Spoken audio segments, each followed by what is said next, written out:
কাজে করি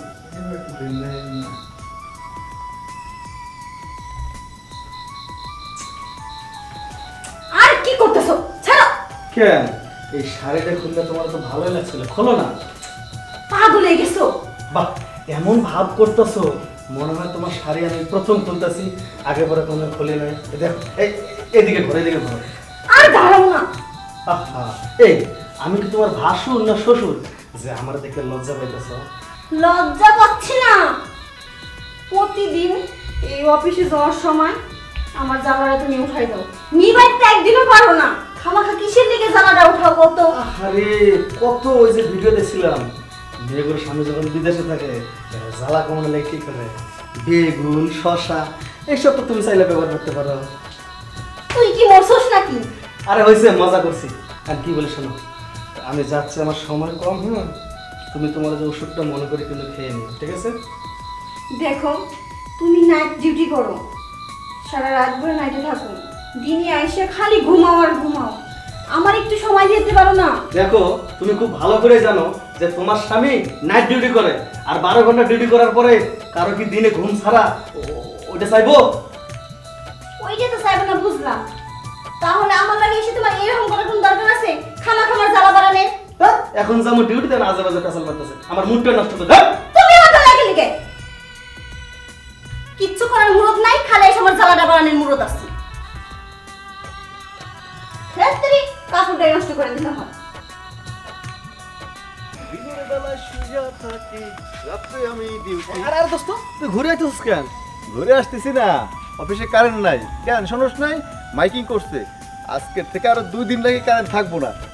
হ্যাঁ, হুম, ও তাই তো কইতাছি, বসে আমার 7 বার ফোন দিছে, আমি কইতেই পারি নাই। দোস্ত, তুই তো আমার যে খবর শোনালি রে, আমার কাছে তো মনে হচ্ছে আজকে চাঁদের রাত। চান্দের রাইট।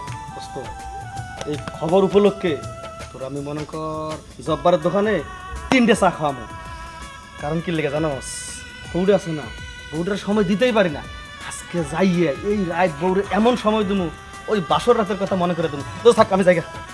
যা, সারা নাইট ডিউটি করি, একটা বউ নাই যে অভাবটা বুঝতে পারতেছি না। আর যে কত সুন্দর কপাল নিয়ে ডিউটি করে আজকে ছুটি পাইছে, বউটারে কত সুন্দর আদর করবি। যাই তো দেখি, তোর বাড়ির পিছনেই যাই।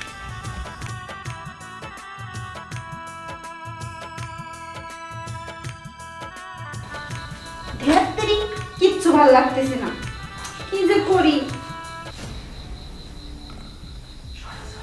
কি রে, তুই এখানে কি করিস? এগুলো বুঝতেছি। এখানে আয়। আরে এখানে বয়, এখানে বয়। না রাত্রি বয় এখানে। কথা বলি, কথা বুঝে না। কল কি রে, তুই উনি দাঁড়ায় দাঁড়ায় এনে চুলকাতেছিস, এনে চুলকার ব্যাপারটা কি? থাক ম্যাডাম, নাই কইলাম, ও কথা আর আপনার শোনা লাগবে না। বলবি তো কি হয়েছে? ম্যাডাম, সাহেব অফিসে যাওয়ার সময় যে কথাগুলো বললো না, আমি সব শুনে ফেলাইছি। আপনার কেমন কেমন লাগে তাও শুনছি। দেখেন ম্যাডাম, সাহেব তো নাইট করতে গেল অফিসে, আর আমি ডে নাইট দুটোই আপনার বাসায় করি। দেখ, তুই যখন সব শুনে ফেলেছস, তাহলে তো আর কিছু করার নাই। একটা কথা বল, শুনবি? শুন কাশিম, তুই যখন সব শুনে ফেলছিস, তাহলে তোর কাছে আর লুকাই থেকে লাভ নাই। তুই তো জানিস তোর সাহেব নাইট ডিউটি করে, আমার একটু সময় দেয় না। দেখ, আমার এই যৌবন জ্বালা আমি আর সহ্য করতে পারতেছি না। তুই আয় না, আমার যৌবন জ্বালাটা মিটাই দে। আয় না কাশিম, এমন করতেছিস কি লিগে? ম্যাডাম, এটা আপনি কি করতেছেন? দেখ ম্যাডাম, কিসের ম্যাডাম? কোনো ম্যাডাম নাই, তুই শুধু এখন আমার। আয়। সাহেব জানলে পারে আমার পেটে লাত্তি দিয়ে বাইরে দিব। আর তো সাহেব দেখান নাই, তো সাহেব তো অফিসে গেছে। দেখ, আমার কিন্তু আর কিচ্ছু ভালো লাগতেছে না, তুই এমন করিস না আমার সাথে। আয়। না ম্যাডাম, এই কথা কখনো গোপন থাকে না, একদিন ফাঁস হইবই। সেটা আমি বুঝে নিবো, কিন্তু তুই এখন আমার যৌবন জ্বালা মিটিয়ে দে। আয় আয় কাশিম, আর দেরি করিস না, আয়।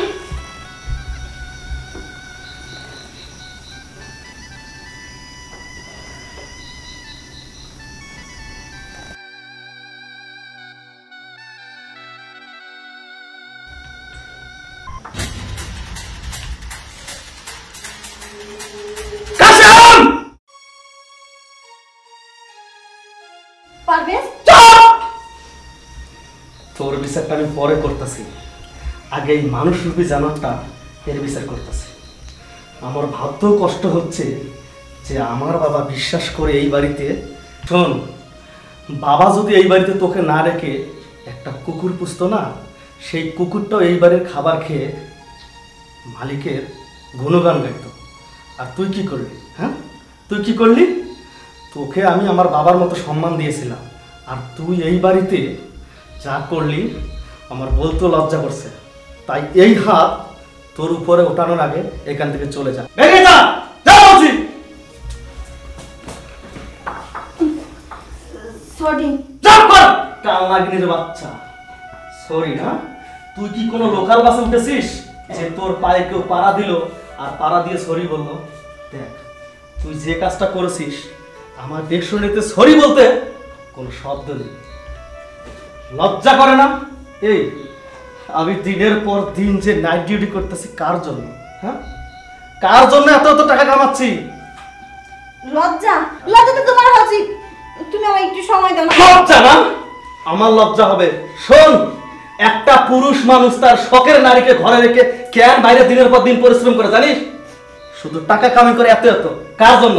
তোদের মতো নারীদের জন্য। তোরা তোরা ভালো খাবার খেতে পারিস, দামি দামি পোশাক পরতে পারিস, রাস্তাঘাটে যেন সবাইকে বলতে পারিস আমার স্বামী এত তো ইনকাম করে। তোরা যখন স্বামীর বাড়ি যাস না, তখন প্রত্যেকটা বাড়ির লোক তোকে জিজ্ঞেস করে তোর স্বামী তোকে কি দিয়েছে, তোর স্বামী এটা দিয়েছে ওটা দিয়েছে। আর যদি দিতে না পারে না, তখন অনেক খুদ ধরে। আমার বিয়ের সময় আমার মেয়েকে বলছিল এটা দিবা ওটা দিবা, কিছু দিতে পারলে এটা বলতো, তাই না? এই জন্য আমি এত কষ্ট করি। আমি মানছি যে আমি তোকে সময় কম দেই, তার মানে এই নয় যে সময় কম দেওয়ার কারণে একটা কাজের লোকের সাথে তুই এই ধরনের পোস্টি নষ্টি করবি। তুমি আমাকে মাফ করে দাও, আমি আর কখনো এইসব করব না। মাপ মাপ মাপ কাকে করা যায় জানিস? যে ভুল করে। তুই তো কোনো ভুলেই করিসনি, তুই করেছিস অন্যায়, আর অন্যায়ের ক্ষমা আমার কাছে নেই। সুতরাং আমি তোকে ডিভোর্স দেব। না না, তুমি আর কখনো এই ধরনের কথা বলবে না। এক তালাক, দুই তালাক, তিন তালাক। কালকের ভিতরে তুই তো ডিভোর্স লেটার পেয়ে যাবি।